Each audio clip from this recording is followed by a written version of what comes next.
in Manitoba. We've got a ways to go. We're just beginning the process. It'll be a number of years of hard work, both in terms of production and processing, market development, and so on, before it becomes a well-established specialty crop. But we had about a little over 1,000 acres in Manitoba this year. Next year, it will have multiplied beyond that, I'm not sure to what extent, but a few years down the road, we'll have another specialty crop that is well established on tens of thousands of acres in Manitoba.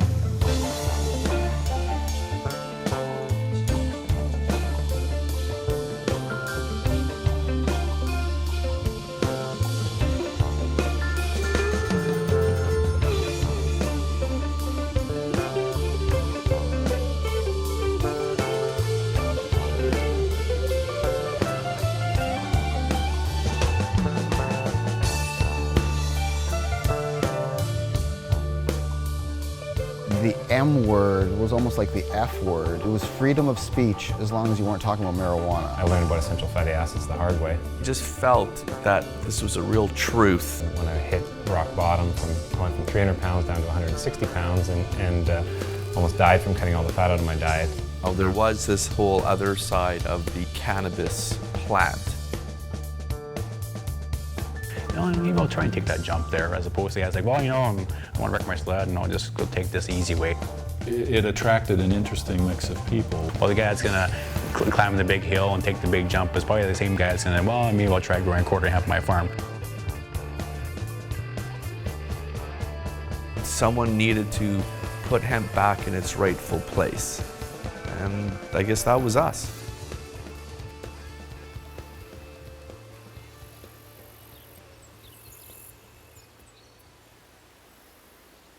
Before I ever learned about industrial hemp, I was a traveler and an importer, and I had some stores here in Winnipeg that I was selling imported goods at. We were traveling to Central and South America and Southeast Asia, buying handicrafts and selling them in stores.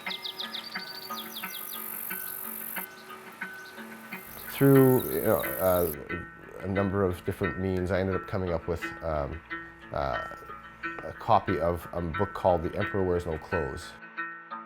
This was what got me started. It gave me all the information that I needed, and it really corresponded with my understanding of some of the alternative history that had been on out there, and the botany, and the fact that hemp was such a part of our history, but yet nowhere to be found in our modern day times.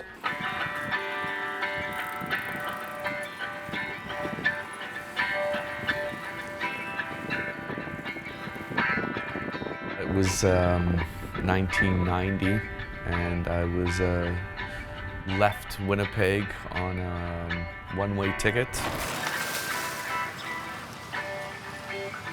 with intentions on traveling for 1 year. So I flew to London, England, and spent a little time there, and then hopped over to Holland and ended up spending a fair bit of time in Amsterdam, and that's where I'd come across and first heard about the book, The Emperor Wears No Clothes.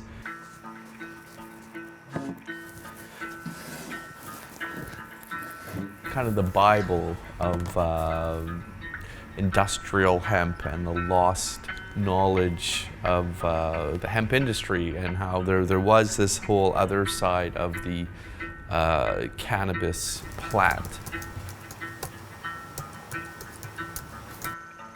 There was a lot of conflict that seemed to emerge every time I started talking about this, and it became my raison d'etre almost. I just relished the opportunity to try to give this bit of information to people and see where it would go, and it inevitably it started carrying a life of its own.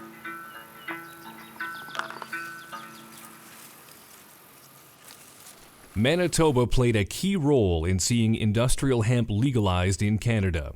Martin Moravchik, Alex Schwajewski, and Mike Fata took what looked like a disaster and saw an opportunity, and helped create a multi-million-dollar industry that would put Manitoba on the map in the world of health food. The thing with hemp, you can walk into one field, no problems whatsoever. Walk into another field 2 miles on the road, totally different situation. Chris Fedorowicz and his father Joe were two of the early pioneers, investing time, land, and money to develop the Manitoba hemp industry.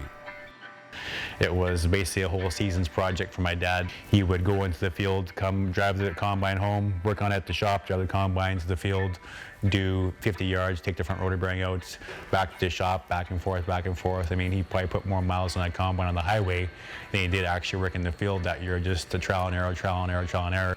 Jack Mose was the provincial new crops agronomist. He was appointed by the late Minister of Agriculture Harry Enns to conduct a series of plot trials to explore the possibilities of hemp in the future for Manitoba farmers. He was interested in it from an agricultural perspective. There was a little bit of controversy about it and so on that he didn't shy away from. In fact, that seemed to intrigue him a little bit more even. We knew there was something there, and personally I felt that with these thousands of years of momentum and history that hemp has, it's got over 5,000 years of recorded history in China, throughout Asia, throughout Europe, that how couldn't this work? At the time, I was quite involved in environmental issues, and I had friends that lived in BC that were protesting at Clayoquot Sound, and there's logging that was going on of this old growth timber, and they were saying, well, why would we harvest this old growth timber when we could use an ancient crop that is renewable and makes more fiber per acre than trees do on a regular renewable basis? I thought, well, that makes a lot of sense. Let's talk about this and let's bring this to the attention of people. The story begins in the mid-90s. Martin and a group of students formed the University of Manitoba Hemp Awareness Committee to educate the public about the benefits of industrial hemp and drawing a distinction from THC-rich marijuana. Not an easy task after decades of misinformation and prohibition. Most people knew my secret agenda. You really want to promote marijuana, and I was trying to talk about industrial hemp, that it wasn't, all cannabis was bad. So let's get rid of the best crop that God ever gave us. Hemp is part of the cannabis family of plants, known as Cannabis sativa L. For millennia, it was one of the most important crops in the world. Recorded use dates back over 5,000 years in ancient Asian medicines. The fibers were used to make ropes and sails for ships, textiles, canvas for covered wagons, and the pulp was made into paper. Cannabis had become so popular in North American pharmacopoeia, it was sold over the counter to help with asthma, epilepsy, migraines, depression, and more. Some say over 90% of medicines were based on opium and cannabis. There was all multitudes and multitudes of uses, but through manipulation of media and spinning stories and reefer madness.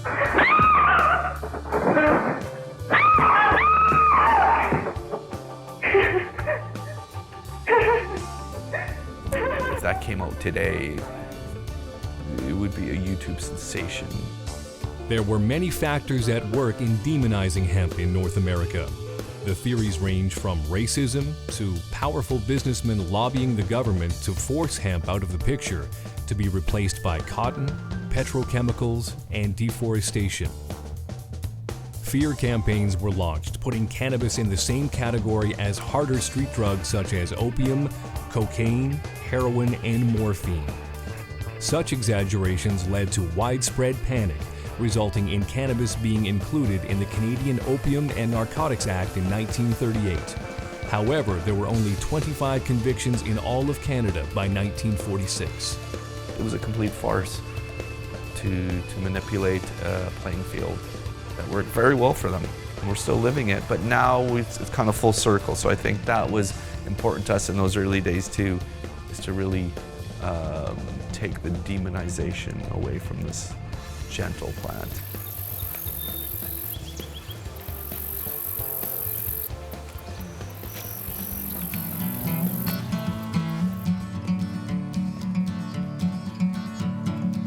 be up before the sun each day. It's better to be the light, the dawn, he'd say. For there's chores to do and the skies are gray, so we better be up and on our way. I'm a certified seed grower for CSGA, so I grow seed stock basically that I sell to farmers for next spring to put in the ground to seed themselves. He said, there's no relief inside. You gotta be on guard every day and night. It's gonna take a while to get it right. But at the end traditionally, we're very used to growing cereals, oats, barley, wheat. You know, as far as oils in this area, canola is a huge commodity. These other varieties have basically the same amount of days it takes to grow from seed into harvest time, which is about 90 days. Hemp, you know, it grows in the same amount of time from seed to harvest, and we're looking at a plant that's going to be growing in the same period of time 7 to 12 feet tall, with, you know, a stalk that could be up from 1/2 inch to 1.5 inches wide. You know, so much, you know, fiber matter, you know, and also up to 1,000 to 1,200 pounds worth of seed, you know, per acre, possibly 1.5 to 2 tons of fiber per acre off that same plant. You know, that's pretty amazing. When you really learn what hemp has to offer, from the versatility of the crop and the flavor of the food and the healthy aspects of the crop, people get hemp fever, and I got hemp fever. Mike Fatta was tipping the scales at 300 pounds. Tired of being overweight and not able to lead the lifestyle he desired, he cut as much fat as possible out of his diet, bringing his weight down to 160 pounds, and in the process, almost killing himself. There was just a lot of fat-free products out in the marketplace, whether that was fat-free dairy or different nutrition bars. And what I realized after that, it was a lot of foods without, even though it didn't have fat, it had a lot of chemicals that were balancing that out. It did yield to losing a lot of weight, but it was more unhealthy. It was an unhealthy way to lose the weight by cutting fat out of the diet. Going from a fat-free diet, I was suffering from ill health, to all of a sudden the best source of essential fatty acids in my diet, it was night and day. The goal kept changing. The goal line kept moving. You know, at first it was like to you know, win over the minister. Then it was to get hemp in the ground. Then it was to make it legal, and then it was to make it profitable. You know, and then it was to like save face. The University of Manitoba Hemp Awareness Committee evolved into the Manitoba Hemp Alliance. To get hemp into the hands of the public, Alex and Martin launched a hemp clothing company with production in Asia, and with friends opened a store called the Hemp Exchange in Winnipeg's Exchange District, selling their own product and other goods made from hemp, all the while lobbying the government. Our strategy is, well, let's just go talk to the Minister of Agriculture and the Minister of the Environment, just give them the pitch. And the Minister of Agriculture was like, yeah, that sounds pretty good, you know, but you guys are a bunch of kids, you know, come up with something. You know, I like the idea, but, you know, come up with something. The research that we did in 95, 96, and 97 in Manitoba, other research in Ontario and Alberta, was instrumental in demonstrating that there were cultivars that could be grown that avoided the thing that Health Canada was concerned about. One of the biggest hurdles on the road to legalization had its roots in the 60s. Recreational marijuana use was growing in popularity. So in 1961, Canada joined other nations signing the United Nations Single Convention of Narcotic Drugs, putting the same regulations on cannabis as it does on opium production, restricting its availability only to researchers.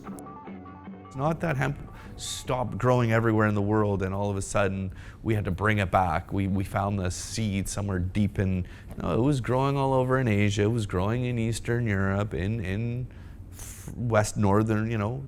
Back then it was still Eastern Europe, Western Europe, back in the early days, you know, the East Bloc. And so it was in Poland, in Ukraine, in Hungary, in Romania.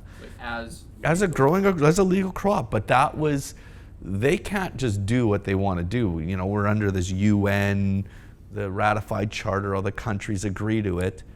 However, a bud of hope sprung up in Article 28 of the UN policy, stating this convention shall not apply to the cultivation of the cannabis plant exclusively for industrial purposes, fiber and seed, or horticultural purposes. And those countries agreed, but because it was this low THC and in growing for industrial uses, they never stopped. The main thing that everyone was scared about, obviously, was the THC, and that the whole reason for not doing any of this and everything, the only reason to hold us back was because of the drug component of it.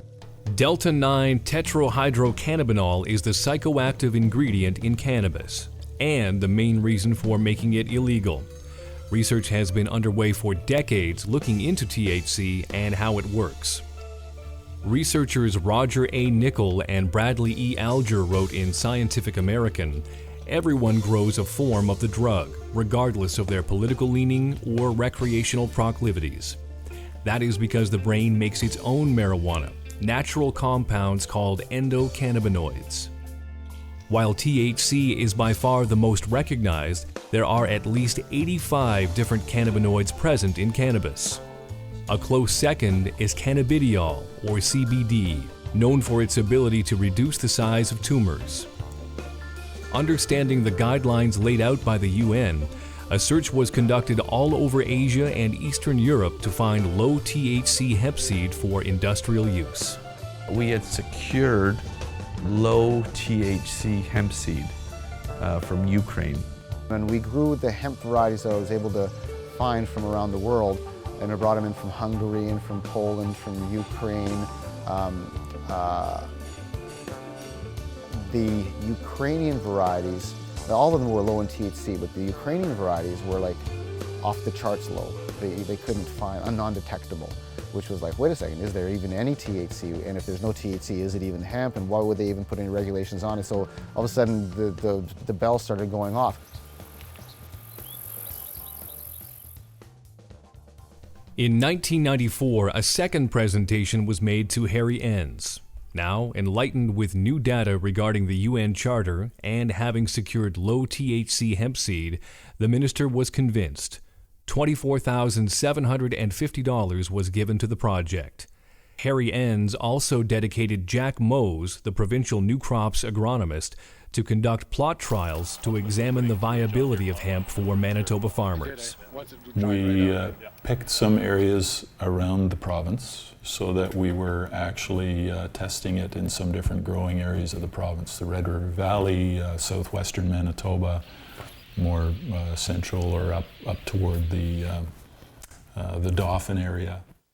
We only really knew what we had heard from others and what we could read in some of the old literature from the 1920s and 1930s, when there was some grown by what was Agriculture and Agri-Food Canada at the time, the Dominion Experimental Farm. Industrial hemp was nothing new to Manitoba. However, it has also never been easy. Under the watch of Governor Simpson, the HBC began the Flax and Hemp Company in the 1800s. Though crops grew, the venture still failed, and the hemp rotted in the field. Fast forward to the 1920s, the federal government-financed Manitoba Cordage Company in Portage-la Prairie was in full swing. Poor market conditions leading into the Depression saw the doors close in the early 30s. Most of what was being said about it in the 1990s, 94, 95, when there was a renewed interest that came about, sort of painted it as an economic and environmental wonder crop that would save the world. You know, bugs wouldn't eat it, weeds wouldn't compete with it, diseases wouldn't affect it, and so on, which all seemed to be too good to be true. The seed was sown.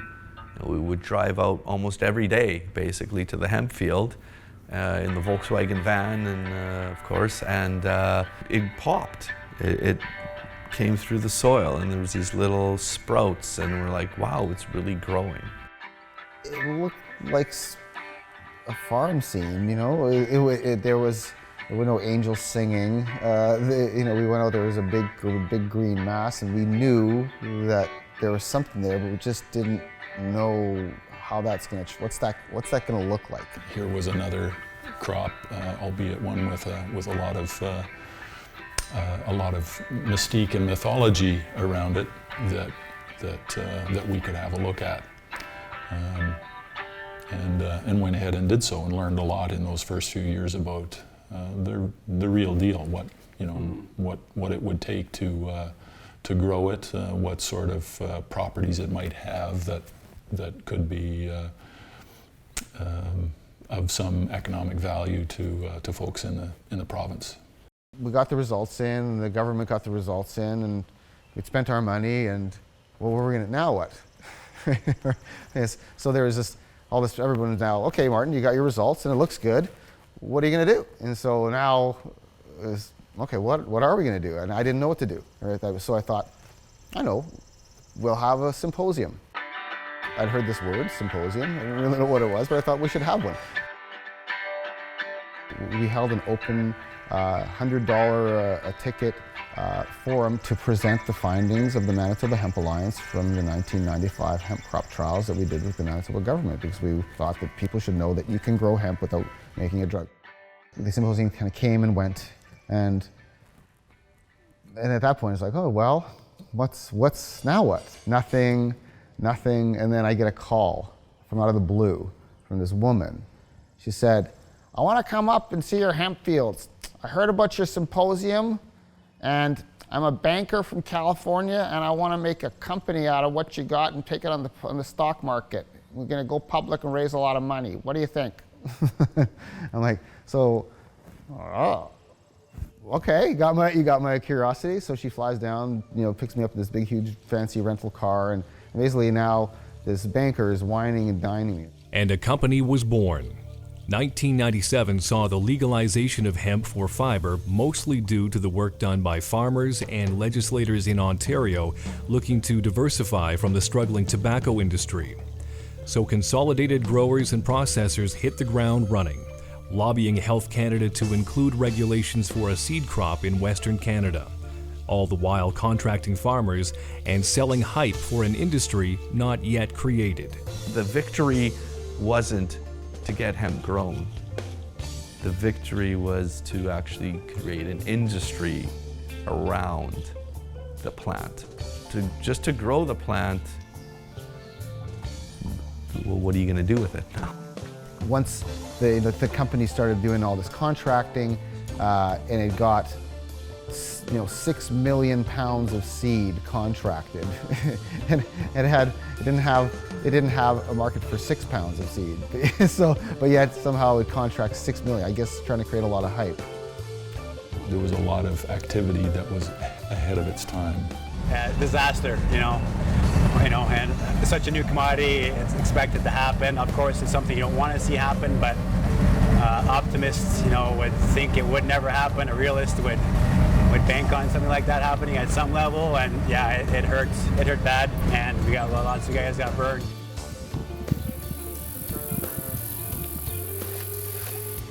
So right now the market is very weak. It's not a big market. It's not going to be like canola where there's butter all over the place and all sorts of markets for this thing. This is going to take a long time to develop, and it's going to take some patience with the thing. It's not going to get forced. If it gets forced, we're going to end up ruining the industry, oversupplying it, and then being turned off it. So that's really the risk. I think we have to really be careful about how we let this industry grow and make it grow slowly in conjunction with how the markets develop.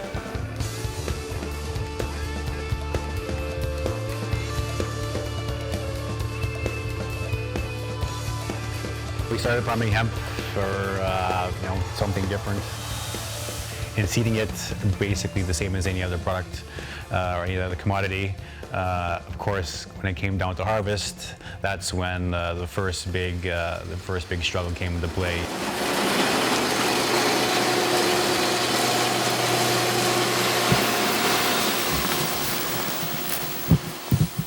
We were having a problem initially. The chain came down from here down to right there. Oh yeah.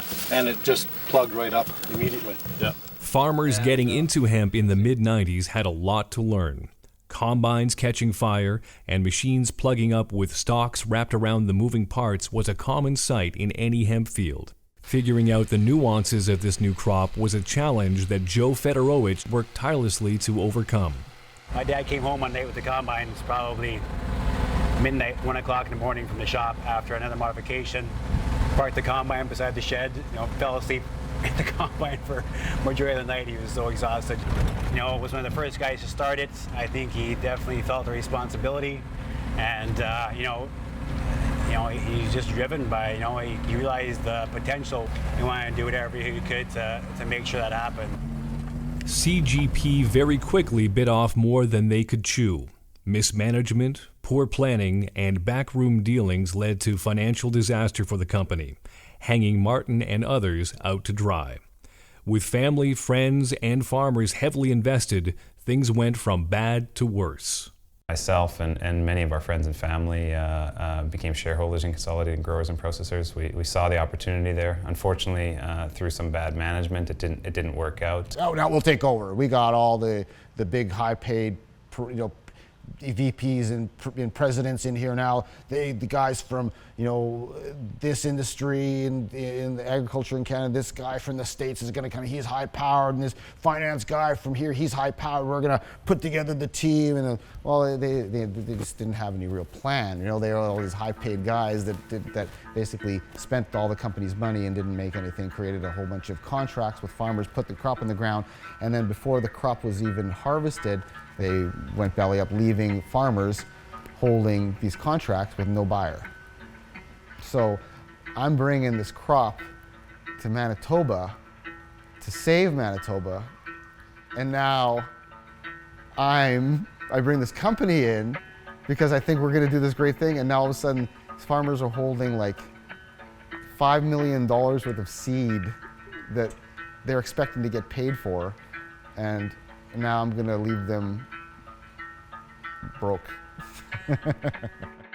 Local investments got put into play there, and things went south pretty bad. It was a take the money and run type of situation where, it's too bad because the hemp industry could be a lot farther along at this point if it wasn't for that first little downfall.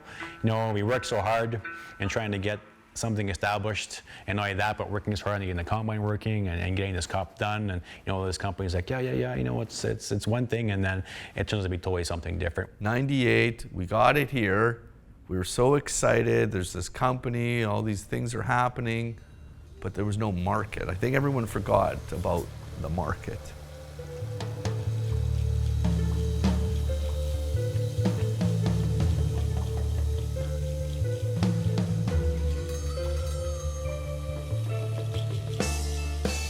Mike was really the only person that, came to me with any kind of yeah, you know what, I'll still be part of this. I want to be part of it. I think that there's an opportunity here, and I'm like, awesome, dude. There's a lot of pressure from the media saying, see, hemp failed. We tried and it failed. All these farmers are stuck with seed, and that wasn't the case. It was the timing wasn't right. Maybe this is my ego or me, I don't know what, but I was like, I cannot let it sit like this, so CGP's gone. They run out of town with everybody's money. Nobody's got any money left. We can't really don't really need to build a factory with, or to build a marketing project with, or anything like that. So, now we got the good graces of the farmers and the Food Development Center, and my friends and family, and Mike, Alex, and I, we persevered. It couldn't have happened any other way because we had no money to buy seed, but now farmers thought, well, what do we have to lose? If they invested their seed as seed capital in Manitoba Harvest, we would give them share in the company. And these farmers are so, not only did they have to invest, this is the way that the tax laws are, not only did the farmers have to give us the seed, but they had to pay tax on the value of the seed to the government. That's how hard it was. Now with seed in hand, Martin, Mike, and Alex began pressing oil at the Food Development Center outside Portage La Prairie. While our presses were running, I was sleeping on seed bags trying to keep it all going because we couldn't shut our press down. If you shut the press down, it takes like 3 hours to get it back up and running, and we need the oil going. Once there was enough product, the marketing machine began. I went out there and at that time with little spoons and poured little spoon samples and gave it out to people, and a lot of people liked it. My family thought I was crazy. They thought we were nuts for sure, but at the same time, they also saw an opportunity. Walking his footsteps still through the pasture and over the hill, where we pick sweet grass and wild dill. It probably took a couple, 3 years before things started moving along, and you've seen companies like Fresh Hemp Foods come into play, Hemp Oil Canada come into play, and these are guys that want to see this thing succeed. We didn't do this because we were, crazy or wrong. We just didn't do it right. We believed in these external people that came in and wined and dined us.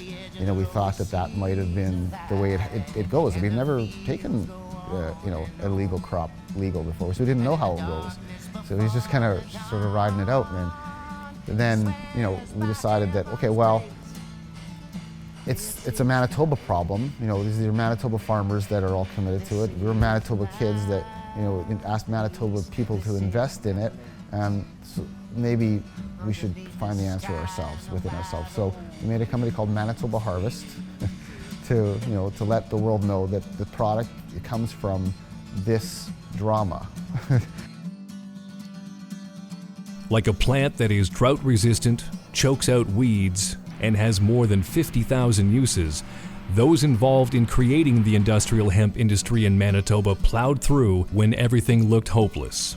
There was no maybes. We had to, yes, we're gonna make this happen. It's like, nah, maybe we'll, if it was just a maybe, then we wouldn't be sitting here today. And if it was a no, we wouldn't be sitting, but we said, yes, we're gonna make it happen. Our motto was like, we weren't gonna stop ourselves, we were gonna wait till somebody stops us. So prove us wrong, and nobody could, like from the Minister of Agriculture to the Chief of Police, who I debated on the radio. And the reward at that time was a lot of positive feedback, testimonials from people saying, you're making an impact in my life. I'm eating hemp oil, and now my arthritis isn't bothering me as much. So if what we were saying was true, the logical conclusion should be this. And so that's just, we just kept trying to follow that, what I thought was the logical conclusion. But did I know what I was doing or where it was going? Absolutely not. Hemp is a nitrogen-fixing plant, drawing nutrients up from the ground, producing nitrogen for its food. But at the end of its life, the stored nitrogen is released into the ground, further fertilizing the soil for the next crop. The same can be said for Joe. In September 2009, just as harvest was getting underway, he collapsed during morning coffee. He had a heart attack. When my dad was alive, I'd always say to myself, if something ever happened to him, I don't know how I'd do it.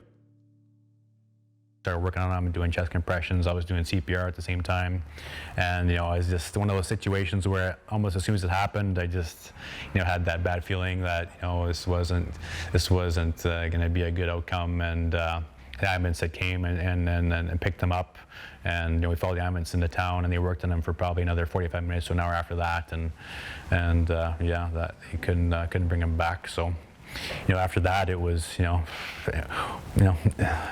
you're thinking, you've seen it happen to other people, and the whole time you're thinking, okay, this is happening to me now, and this is real. I need to show everybody else that's around the area that, listen, I can do the job, and I can do it just as good as my dad did, and because of what he taught me, hopefully, excel and even do better than that. Industrial hemp as an industry has continued to grow in Canada. Since 2001, national acres have climbed to over 55,000. There are 3 main hemp seed processors in Manitoba: Hemp Oil Canada, Hemp Co., and Manitoba Harvest. The future looks bright as more and more people are educated and experience the health benefits of hemp on a regular basis. There is growing interest in the fiber game for Manitoba. Emerson Hemp Distribution Company processes raw fiber, and a second plant has been constructed in Gilbert Plains.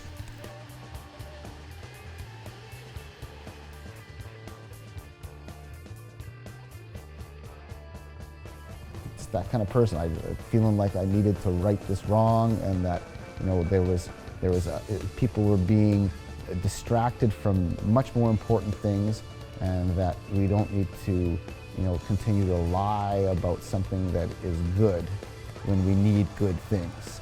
And I think that was important, that we had a strong supporting crew and cast of like-minded people.